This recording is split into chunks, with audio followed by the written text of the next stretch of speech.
Quraisy. Juga Al-Kinana melahirkan siapa? Firas. Jadi saudara kabilah antara Quraisy dengan Firas.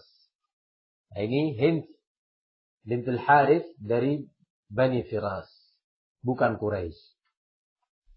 Bani Firas. Oleh karena itu disebut Al-Firasiyah.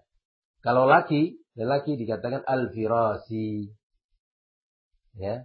Jadi kalau antum dengar seorang rawi atau ulama disebut Al-Firasi, maksudnya adalah dari Bani Firas, keturunan Kinana. Nah, Kinana itu anak keturunan juga Ismail bin Ibrahim alaihi salam atau alaihi wassalam. Qala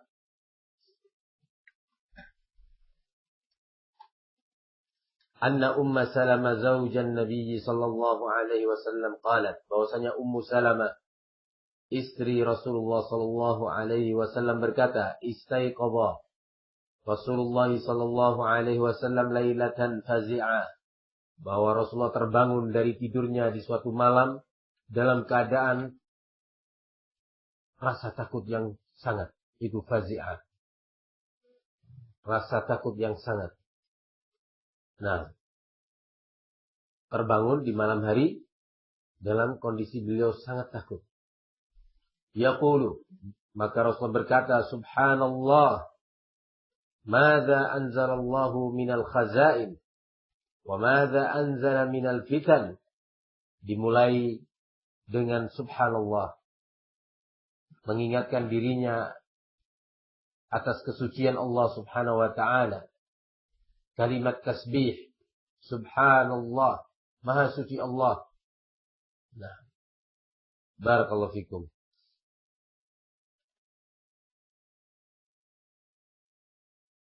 Qala madza anzalallahu minal khazain, apa yang Allah turunkan pada malam hari ini dari berbagai perbendaharaan, dan wama anzala minal fitan, wa madza anzala minal fitan, dan apa pula yang Allah turunkan dari berbagai bentuk fitnah. Nah, Rasulullah terkejut di malam hari, bangun dalam keadaan takut. Nah, bukan madza di sini bukan pertanyaan, tetapi semacam terkejut. Nah, barakallahu fikum. Faham terkejut ya? Qala man yuqidu sawahibal hujurat, siapa yang bisa membangunkan sawahibul hujurat, maksudnya adalah istri-istrinya. Yuridu azwajahu, beliau menginginkan, yang dimaksud oleh beliau adalah para istrinya. Beliau meminta tolong beberapa sahabat untuk segera membangunkan para istrinya, para istri Rasul sallallahu alaihi wasallam, para istri Rasul. Likai yusallina, agar mereka salat pada malam hari ini, qiyamul lail, salat malam. Perhatikan ikhwani fiddin, barakallahu fikum. Rasulullah sallallahu alaihi wasallam sampai meminta tolong beberapa sahabat untuk mengetuk pintu rumah-rumah istrinya untuk membangunkan mereka. Tidak beliau lakukan sendiri karena beliau ingin segera. Kalau beliau sendiri memerlukan waktu yang lebih panjang, lebih lama lagi. Rasulullah mengatakan, man yuqidu sawahibal hujurat, siapa yang bisa membangunkan para istri-istriku di rumah mereka masing-masing. Likai yusallina, agar mereka melakukan sholat di malam hari ini. Dari sini kita tahu bahwa di antara al-makhraj minal fitan, di antara jalan keluar menyelamatkan diri dari fitan adalah qiyamul lail. Nah, kasratul ibadah, memperbanyak ibadah, terkhusus qiyamul lail. Nah, terkhusus qiyamul lail, salat malam. Maka dari itu kita ambil pelajaran dari Rasul sallallahu alaihi wasallam. Kalau kita bangun di malam hari, bangunkan para istri kita. Kasihan mereka, sangat memerlukan bantuan dari kita untuk bertakwa. Bangunkan. Barakallahu. Perhatikan Rasul sallallahu alaihi wasallam. Bagaimana beliau dengan segera menginginkan beberapa sahabat membangunkan agar terjaga dari tidurnya. Barakallahu fikum. Tidak ingin tertunda. Walaupun sejenak. Nah. Qala rubba kasiyatin fid dunya 'ariyatin fil akhirah. Bisa saja seorang wanita kasiyatin fid dunya. Dia memakai pakaian ketika di dunia. 'Ariyatin fil akhirah. Dia tidak berpakaian di akhirat nanti. Maksudnya apa? Dijelaskan oleh para ulama. Bisa saja seorang wanita, seorang perempuan ketika di dunia dia memakai pakaian yang baik, yang menutup auratnya atau yang bagus, yang mahal. Tetapi di akhirat dia tidak memiliki al-ajr, as-sawab, tidak membawa ganjaran bertemu Allah dalam keadaan kosong dari amalan. Sehingga dia dipermisalkan, diperumpamakan ariyah, seperti seorang yang telanjang. Maksudnya telanjang dari amal soleh. Di dunia pakaiannya bagus, jilbabnya bagus, dan seluruh yang dia pakai juga demikian. Tetapi ternyata dia tidak banyak beramal di dunia. Hanya sibuk dengan berbagai perkara dunia, berhias, berbincang, qila wa qal. Ternyata dia kosong dari amal, tidak banyak beramal. Ketika berjumpa Allah disebut ariyah. Barakallahu fikum. Bisa dipahami?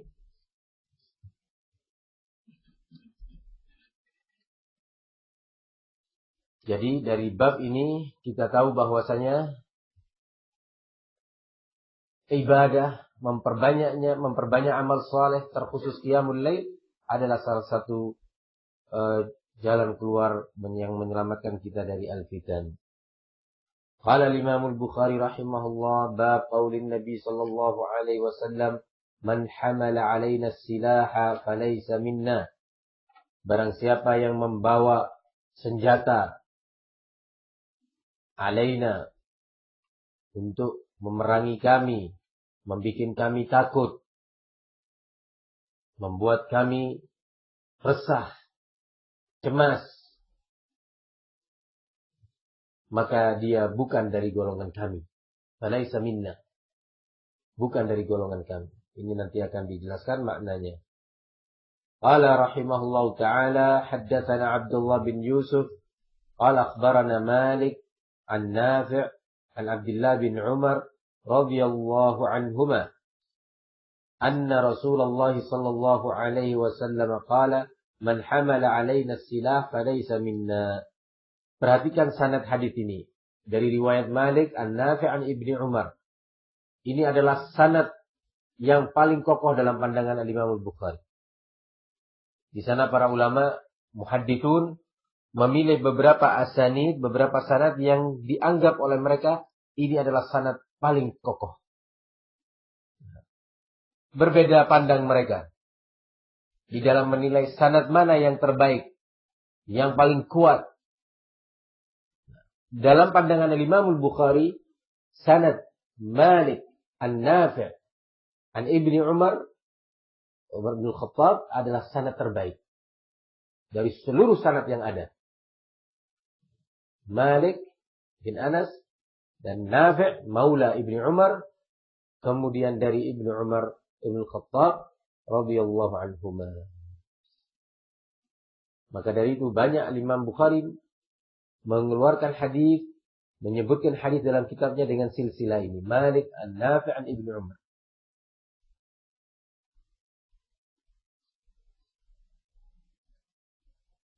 Anna Rasulullah sallallahu alaihi wasallam qala man hamala alaina as-silah falaysa minna. Kita lanjutkan hadis berikutnya. Qala haddatsana Muhammad ibn al-Ala. Qala haddatsana Abu Usama an Buraid an Abi Burda an Abi Musa an Nabi sallallahu alaihi wasallam qala man hamala alaina as-silah falaysa minna. Nah, apa maksud man hamala alaina silah falaysa minna? barang siapa yang membawa senjata terhadap kami, yakni umat Islam, maksudnya alaina, alal muslimin. Alaina di sini yang dimaksud adalah al-muslimin, terhadap kaum muslimin. Silah yang dimaksud bisa dalam bentuk pedang, tombak, panah, atau yang semisalnya. Yang dimaksud di sini membawa pedang, sekedar pedang, senjata, sekadar senjata, lah. Yakni dengan tujuan membuat saudaranya kaum muslimin takut, cemas, gundah. Ini ada apa dia membawa pedang di hadapan kami? Masuk ke masjid kami bawa pedang, masuk ke kampung kami bawa senjata. Barakallahu fikum. Dengan tujuan membuat kaum muslimin cemas. Barang siapa yang melakukan hal ini, maka kata Rasulullah, falaisa minna, bukan dari golongan kami. Lebih tepatnya sebagian ulama ada yang mengatakan hadis seperti ini jangan ditafsirkan, biarkan falaisa minna, bukan dari golongan kami. Tapi sebagian ulama mengatakan mesti ditafsirkan, khawatir nanti dipahami bahwa ini adalah takfir, bahwa ini adalah bentuk pengkafiran terhadap orang yang membawa senjata. Barakallahu fikum. Di antara penjelasan tentang makna falaisa minna adalah laisa ala tariqatina. Dia tidak berada di atas manhaj kami di dalam Islam ini. Nah, karena manhaj Islam adalah membuat kaum muslimin tenang, tidak cemas, sejahtera, tentram di rumahnya, tentram di masjidnya. Ya. Ini adalah manhaj Islam. Ketika ada seorang muslim membawa pedang, membawa senjata, terkhusus di masa-masa fitnah, di masa terjadi perselisihan antara kaum muslimin, terjadi saling membunuh di antara kaum muslimin, kemudian dia membawa silah, membawa senjata, membuat orang cemas, takut, khawatir, jangan-jangan dia bunuh saya. Yang seperti ini dilarang. Rasulullah mengatakan falaisa minna. Nah, barakallahu fikum. Tentunya hadis ini tidak bertentangan dengan firman Allah Subhanahu wa taala, fa in baghat ihdahuma 'ala al-ukhra faqatilul lati tabghi hatta tafi'a ila amri. Ayat ini berisi perintah. Kalau didapatkan bughah, para pembangkang, pemberontak terhadap pemerintah, yang sudah diingatkan untuk bertaubat, dinasehati untuk tidak melakukan pembangkangan, pemberontakan, tetap saja, maka Allah mengatakan, fa in baghat ihdahuma 'ala al-ukhra faqatilu allati tabghi. Kalau masih saja tetap ingin memerangi pemerintah, membangkang, menolak nasihat, tetap ingin menumpahkan darah kaum muslimin dan darah waliul amr, maka kata Allah, faqatilul lati tabghi, maka perangi mereka. Oleh karena itu di masa Sayyidina Ali radhiyallahu anhu, al-Khalifah ar-Rashid ar-Rabi', Khalifah ar-Rashid yang keempat, adalah memerangi kaum Bughah, dan setelah itu juga memerangi kaum Khawarij. Nah, barakallahu fikum. Apa yang terjadi di Siffin radhiyallahu anhum jami'an, maka Ali bin Abi Thalib mengambil kebijakan, keputusan untuk memerangi mereka. Ada di tengah-tengah mereka sahabat, Amr bin al-As, Muawiyah, dan yang lainnya. Ya, karena atas perintah Allah Subhanahu wa ta'ala. Nah, begitu juga Al-Khawarij diperangi oleh Khalifah Ali bin Abi Thalib. Maka ayat ini tidak bertentangan dengan hadis, man hamala alaina silah falaysa minna. Nah, kalau dia sehingga makna man hamala alaina silah falaysa minna ay hamala silah, 'alal muslimina bighairi haqqin. Membawa senjata, mengusung senjata terhadap kaum muslimin tanpa alasan yang dibenarkan. Seperti apa alasan yang dibenarkan? Seperti yang disebutkan dalam ayat itu tadi, dalam surat Al-Hujurat. Kalau ada pembangkang, mereka muslimin, maka pemerintah memutuskan untuk memerangi mereka. Ini tidak termasuk dalam hadis. Paham tuh ya ikhwan? Atau juga di zaman penuh kekacauan pembunuhan, dia menaruh silah di rumahnya, senjata, khawatir ada perompak, khawatir ada pencuri yang akan memaksa masuk ke rumahnya membunuh dia. Maka ini tidak bertentangan dengan hadis yang sedang kita bahas, karena Rasulullah menyatakan, man qutila duna malih fahuwa syahid, man qutila duna irdih fahuwa syahid. Araita ya Rasulullah in qatalani qala huwa finnar. Ya Rasulullah, kalau aku dibunuh dalam rangka mempertahankan hartaku, ada perompak masuk ke rumah, membawa pedang, membawa senjata, maka kita pun mempertahankan diri, mempertahankan harta kita. Kemudian kita terbunuh, maka kata Rasulullah, syahid. Atau membela irduna, kehormatan keluarga kita, istri kita, anak-anak kita, wanita-wanita kita, maka kita bangkit, membela diri. Kemudian kita terbunuh, maka kata Rasulullah adalah syahid. Sahabat ini bertanya, ya Rasulullah, kalau ternyata aku yang membunuh, aku yang dibunuh, lalu bagaimana dia? Nah, kalau seandainya aku yang berhasil membunuh dia, kata Rasulullah SAW, maka dia finnar. Si perompak tadi, orang jahat tadi, finnar. Yani antum, maksudnya engkau tak berdosa. Nah, boleh dibenarkan. Barakallahu fikum. Tetapi ulama pun memberikan qawaid, quyud, batasan-batasan. Kalau ada perompak masuk ke rumah kita, hendak membunuh kita, maka diupayakan. Jangan langsung kemudian kita ambil silah, bunuh dia. Jangan. Kita menghindar dulu. Sembunyi sana, sembunyi sini. Jangan sampai kita langsung membunuh dia. Berupaya kita untuk misalkan mengambil senjata dia, ya, lari misalkan. Jika di rumah tidak ada anak istri, ya, lari. Bukan karena takut. Takut kita membunuh dia. Dan khawatir dia juga membunuh kita. Dosa. Karena rahmah. Bukan karena takut. Lari dia menyelamatkan diri supaya tidak terjadi pembunuhan antar sesama muslim. Tetapi kalau kondisi sudah tidak memungkinkan, sudah tak ada lagi tempat berlindung, maka di saat seperti itu dibenarkan kita membela diri, kemudian membunuh dia. Barakallahu fikum. Qala al-Imam al-Bukhari rahimahullahu ta'ala, haddatsana Muhammad qala akhbarana Abdul Razzaq an Ma'mar an Hammam. Nah, sudah kita tahu siapa Abdul Razzaq, siapa Ma'mar. Kalau Hammam adalah Hammam bin Munabbih. Hammam bin Munabbih.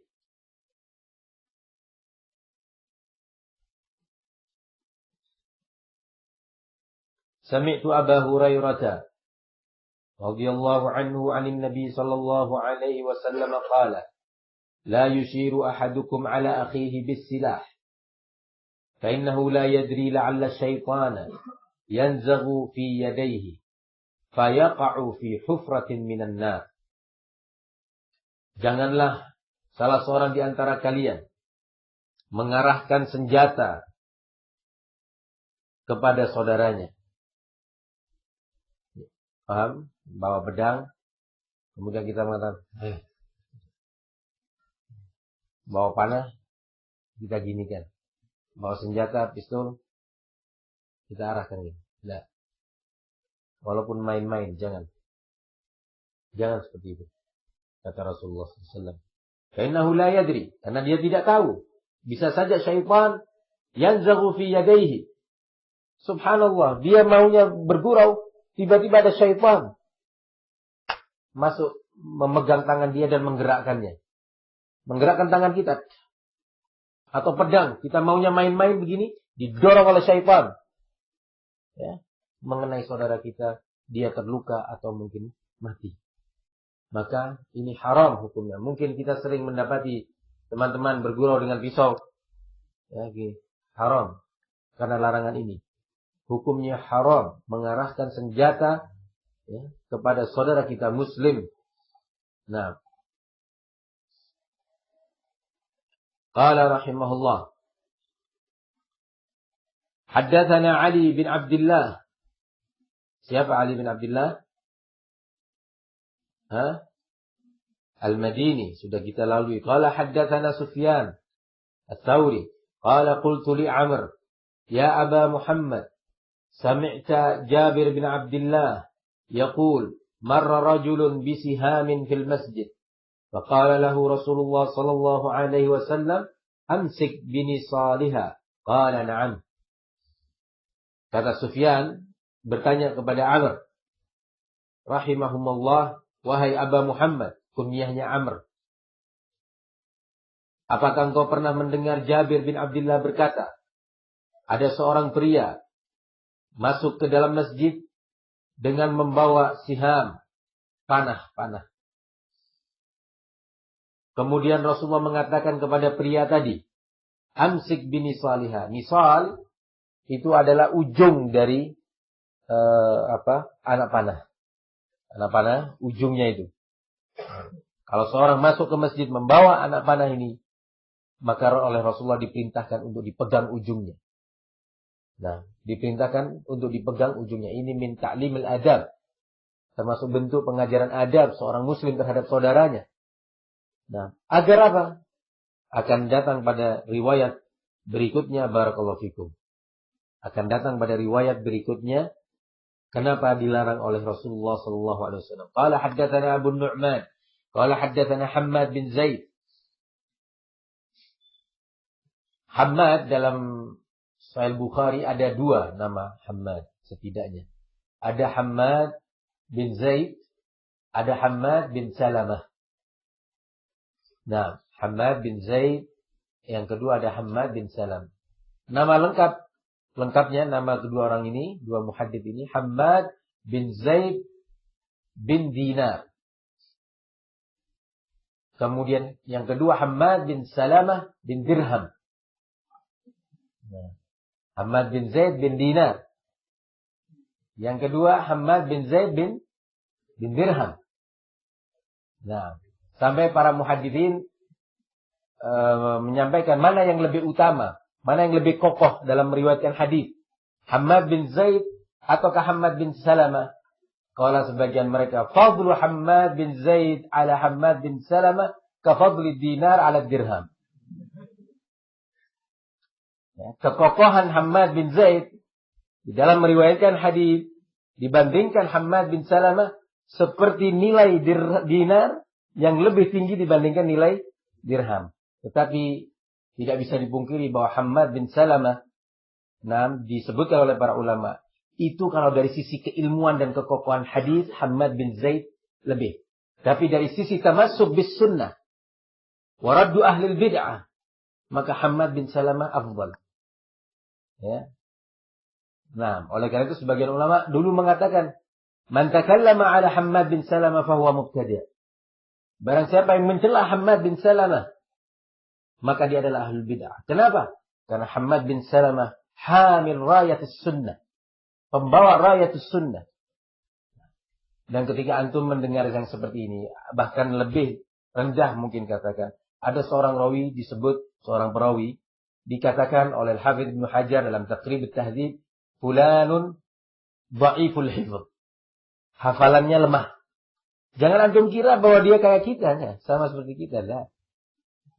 Kalau kita semua ada 1000 orang bersatu, saling membantu untuk menghafal 10 hadis, ya, dengan sanadnya, dibandingkan rawi yang dikatakan oleh Hafidz Ibnu Hajar dhaiful hadis, dia masih lebih baik dari kita.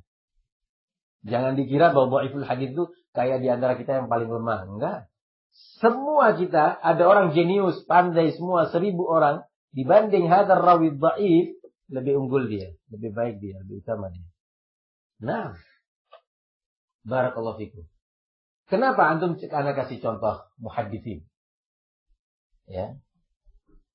Seorang perawi, dia seorang syekh menyampaikan hadis, ratusan hadis. Qala haddatsana fulan, qala akhbarana fulan, an Ibnu Mas'ud. Nanti yang kedua, yang ketiga, yang keempat, sampai yang ke-100. Salah satu dari hadis itu dia sempat lupa. Qala haddatsana, dari 100 hadis dengan sanadnya.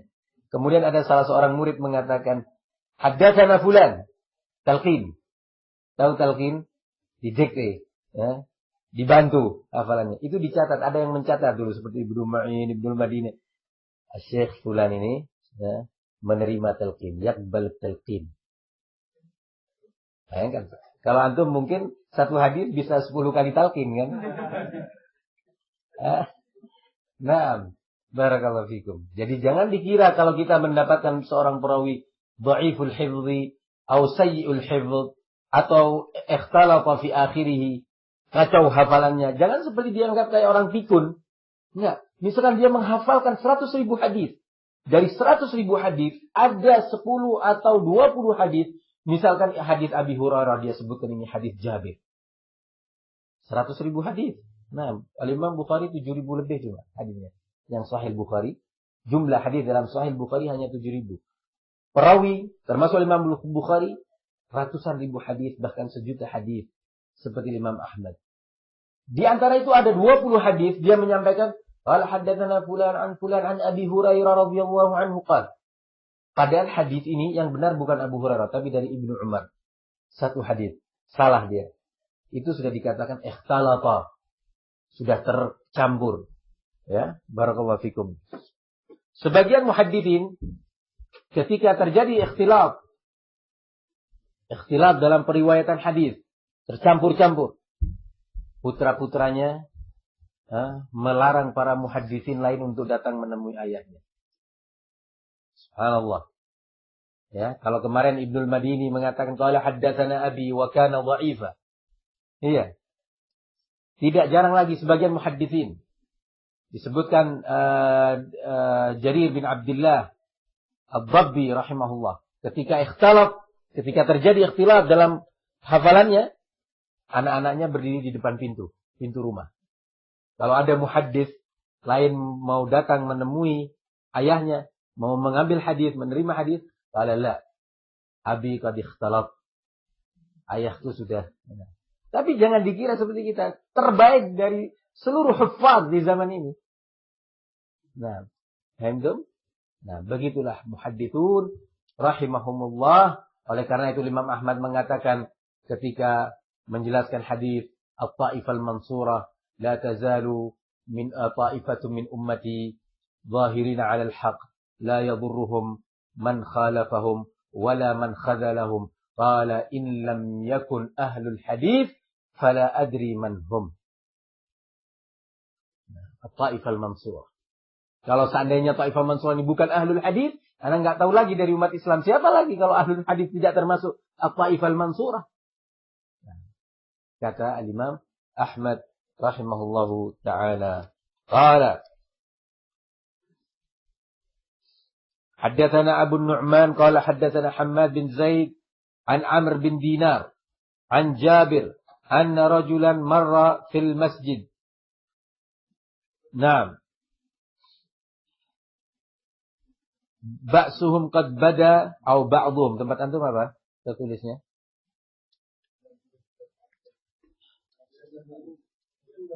Ba'suhum. Tertulisnya. Bi'ashumin. Naam. Barakallahu fikum. Ada perlu yang dibenahi. Bi'ashum. Ashum ini jamak daripada sahm. Boleh disebut siham, boleh disebut ashum. Qala rahimahullah anna rajulan marra fil masjid bi ashumin qad bada nusuluha. Bahwa ada seorang pria, kata Jabir, melewati masjid dalam keadaan panah-panahnya itu yang dia pegang sudah nampak nusul ujung panahnya yang tajam itu. Nampak? Ini muslimin di masjid. Duduk. Ya. Dia masuk. Ternyata ujung-ujung panahnya itu nampak. Kelihatan. Ya. Maka qala fa'umira an ya'khudha binusuliha la yakhdashu musliman. Maka diperintah oleh Nabi orang tersebut untuk memegang ujung-ujung panahnya tadi. La yakhdashu musliman. Jangan sampai melukai seorang muslim. Jangan sampai melukai seorang muslim. Al-khadsh. Al-khadsh. Al-khadsh itu adalah awalu al-jirah. Luka itu dinamakan khadsh. Ya, apa? Al-muhim. Nah, itu. Tergores. Jangan sampai tergores. Ini khadsh. Nah, ya, jangan sampai tergores seorang muslim, apalagi sampai masuk terluka. Ya, ini lebih dilarang lagi. Jangan sampai dia jalan, ada seorang muslim duduk kena telinganya terus tergores telinganya. Nah, ini maksud la yakhdashu musliman. Nah, fama huwa aktsar min dzalik min babi aula annahu mamnu'. Kalau lebih dari al-khadsh sampai masuk ke tubuhnya, ini lebih haram. Maka ini minal adab. Seorang membawa silah. Alhamdulillah kita nggak membawa silah sekarang ini. Kalau ketahuan kita membawa pisau, ditangkap oleh wali amr. Ya, alhamdulillah. Wali amr, memberi ketentuan, peraturan, undang-undangan, bagus. Nah, barakallahu fikum.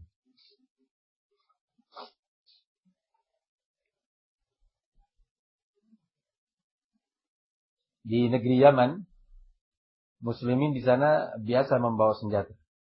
AK-47, ya, granat, nah, kemudian beragam sudah pistol, musaddas, biasa di sana. Nah, sampai ada teman dulu dari Eropa, dari Amerika, dia mengatakan kepada kita, wallahi, kalau di negeri kami diizinkan bebas seperti ini, seperti di negeri Yaman, maka akan terjadi pembunuhan yang banyak. Bunuh setiap hari. Tapi ahlul Yaman, nah, kata Rasulullah SAW, atakum ahlul Yaman, hum araqu quluban, wa alyanu afidatan, al-imanu yaman, wal fiqhu yaman, wal hikmatu yamaniyah. Nah, barakallahu fikum. Kata Nabi, setelah datang kepada kalian penduduk Yaman, mereka adalah orang yang paling lembut hatinya.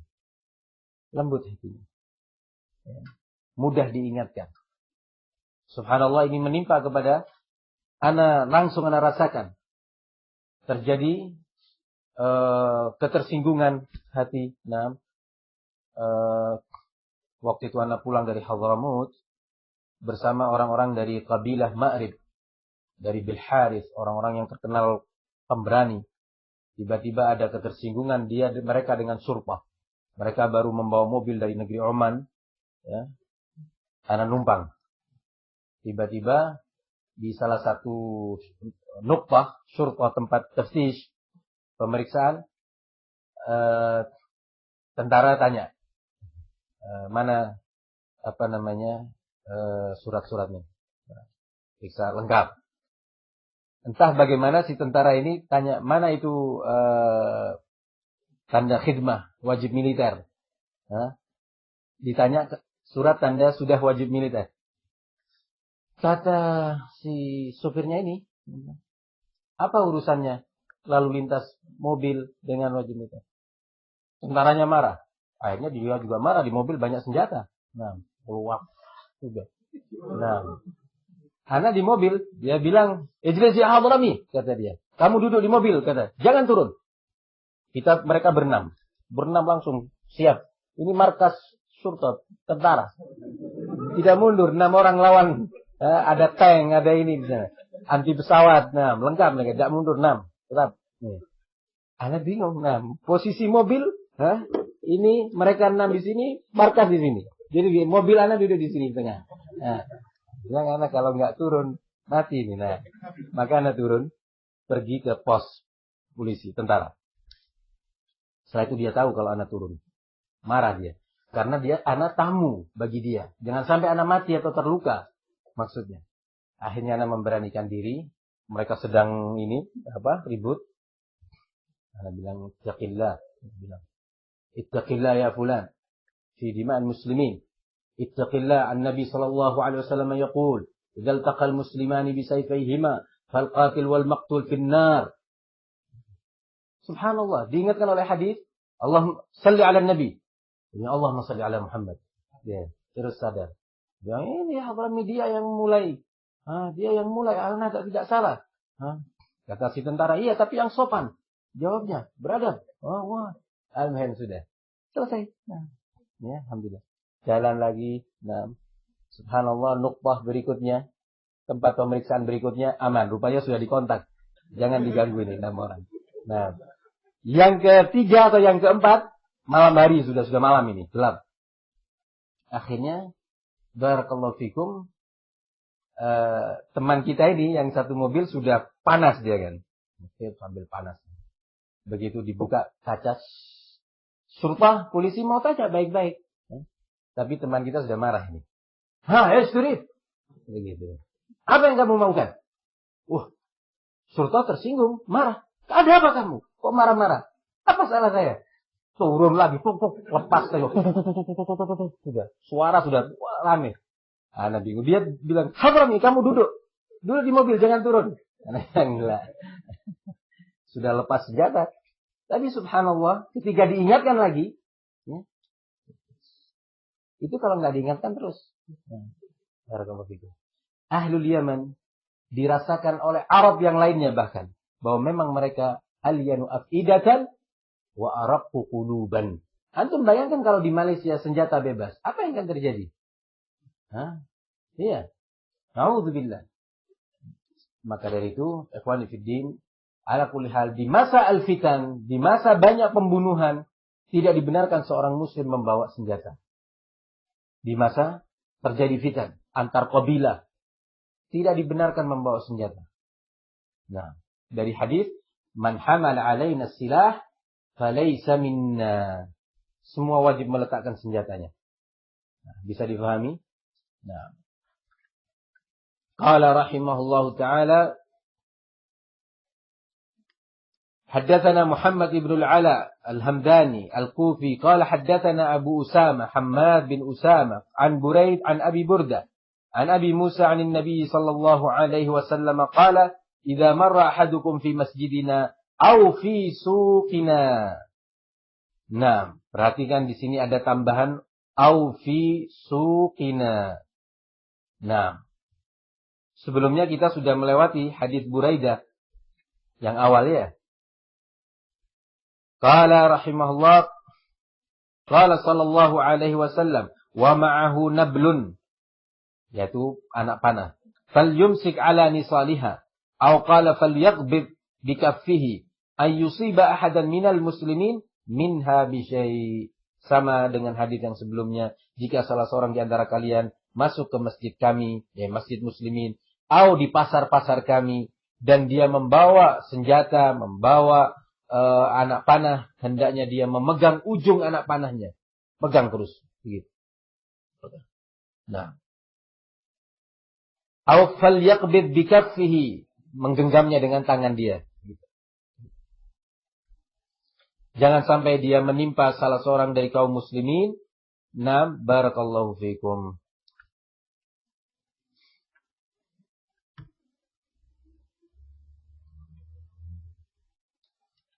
Kita selesai dari bab ini dan akan pindah ke bab yang ke-8.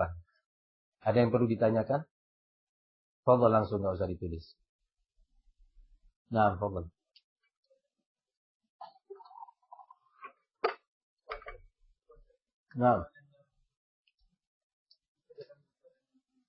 Kemarin? Oh, ini?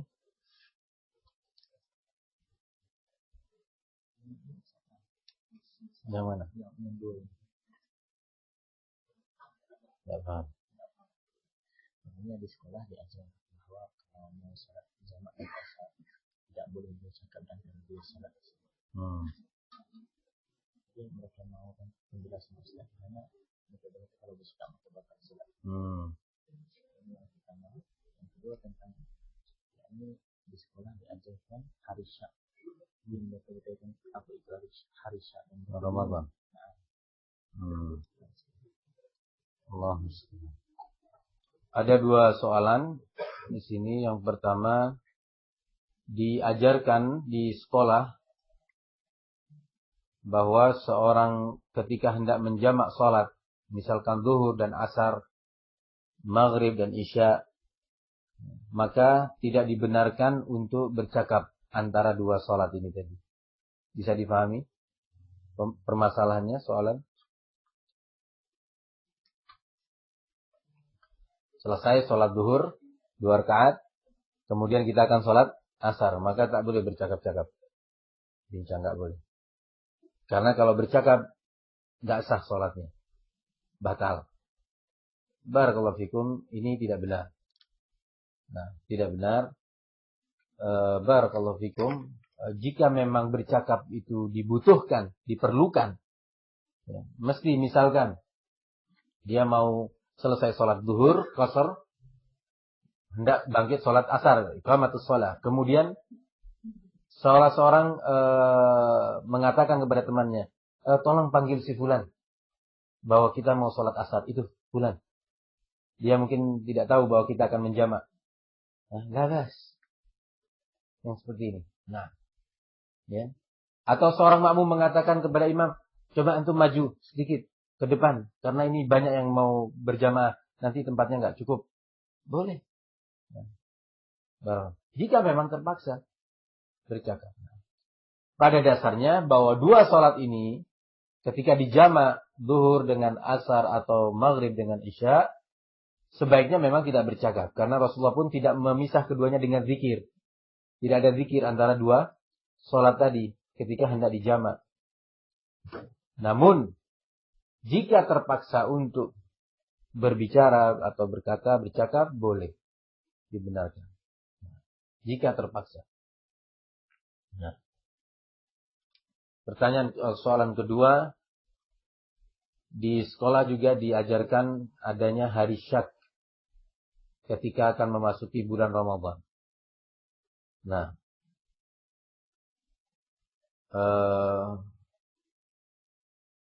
Hari Syak ketika akan memasuki bulan Ramadan sehingga dihimbau untuk berpuasa. Demikian? Naam, hadza khata'. Salah ini. Ya, hari Syak itu sebelum ana jelaskan tentang hukumnya, pada tanggal 29 Sya'ban sudah di penghujung bulan Sya'ban akan memasuki Ramadan. Tiba-tiba mendung, hilal tidak terlihat. Kemudian ada orang-orang yang mengatakan jangan-jangan besok ini sudah Ramadan. Cuma hilal tidak terlihat. Maka besok dia berpuasa. Untuk berhati-hati. Jangan-jangan ini sudah masuk bulan Ramadan. Maka yang seperti ini yukhalifun nas. Yukhalifus sunnah. Karena Rasulullah menyatakan man sama al-yawma alladhi yushakku fihi faqad asa Abul Qasim. Barang siapa yang berpuasa pada hari yang diragukan, padanya apakah sudah masuk Ramadan ataukah belum, maka sungguh dia telah bermaksiat kepada Abul Qasim, yaitu Rasulullah sallallahu alaihi wasallam. Abul Qasim itu adalah siapa? Nabi. Nah, maka tidak dibenarkan untuk berpuasa di hari yang diragukan. Lalu bagaimana jalan keluarnya ketika mendung? Kata Rasulullah sallallahu alaihi wasallam, "Sumu li ru'yatihi wa aftiru li ru'yatihi, fa in ghumma wa fi riwayah fa in ghubbiya 'alaikum." Barakallahu fikum. Naam. Fa in ghumma 'alaikum fa akmilu al-'iddata 30. Dalam riwayat lain fa akmilu 'iddata Sya'ban 30. Kalau tertutup oleh mendung, ya, tak nampak hilal tapi mendung, maka sempurnakan bilangan bulan Sya'ban menjadi berapa? 30 hari. Jadi tidak ada hari Syak. Mendung, besok berarti Sya'ban. Gitu. Barakallahu fikum. Al-Islam yusrun. Islam itu mudah. Inna hadha ad-din yusrun. Fala yushadda ahadun ad-dina illa ghalabah. Sesungguhnya agama Islam ini mudah. Tidaklah seorang bersikap keras, ekstrim di dalam beribadah, di dalam berakhlak, di dalam berdakwah, ya, kecuali dia akan terkalahkan. Ujung-ujungnya tak mampu, nanti putus asa, bisa menjadi orang fasik setelah itu karena dia merasa berat. Barakallahu fikum. Maka dari itu tidak dibenarkan berpuasa pada hari Syak. Bahkan Rasulullah mengatakan itu adalah pelanggaran terhadap beliau sallallahu alaihi wasallam.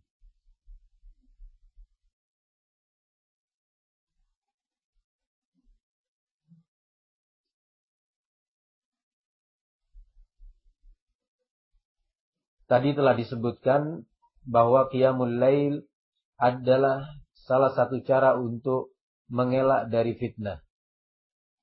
Bolehkah Ustaz memberikan tuntunan untuk mendirikan qiyamul lail yang mengikuti sunnah? Nah, insyaallah bisa dibaca dalam beberapa tulisan, ya, majalah atau buku tarjamah. Qiyamul lail, barakallahu fikum, mastata'tum, bagi yang mampu untuk sholat 11 rakaat. Nah, seperti yang dituntunkan oleh Nabi, maka itu yang afdal. Kalau dia tidak mampu, walaupun hanya 3 rakaat, baik sebelum tidur ataupun menjelang subuh. Barakallahu fikum. Kalau antum mampu membaca Al-Quran dalam qiyamul lail dengan bacaan yang panjang, karena antum banyak hafal ayat Al-Quran, maka silahkan, yang itu lebih baik. Tapi kalau tidak mampu, maka semampunya. Walaupun diulang-ulang beberapa surat. Pada rakaat pertama dia membaca, misalkan dia hafal hanya amma yatasaalun. Pada rakaat kedua, wan nazi'ati gharqa. Ya. Ingin panjang lagi pada rakaat yang ketiga, ya, pada berikutnya dia baca lagi amma yatasaalun. Tidak ada masalah, boleh. Nah, hindarkan antum sholat dengan memegang mushaf atau alat-alat seperti ini, ya, yang di situ ada mushaf. Nah, ada takalluf. Wa nuhina 'anit takalluf. Kita dilarang untuk takalluf. Biar panjang Ustaz. Labas, baca yang antum hafal walaupun diulang-ulang. Labas. Walaupun diulang. Nah, jadi tuntunan qiyamul lail yang memiliki Syekh Muhammad bin Umar Bazmul memiliki kitab khusus tentang salatut tatawwu', tentang salat-salat sunnah termasuk qiyamul lail. Insyaallah sudah mutarjam, sudah diterjemahkan. Nah, barakallahu fikum wa fi syekh. Nah,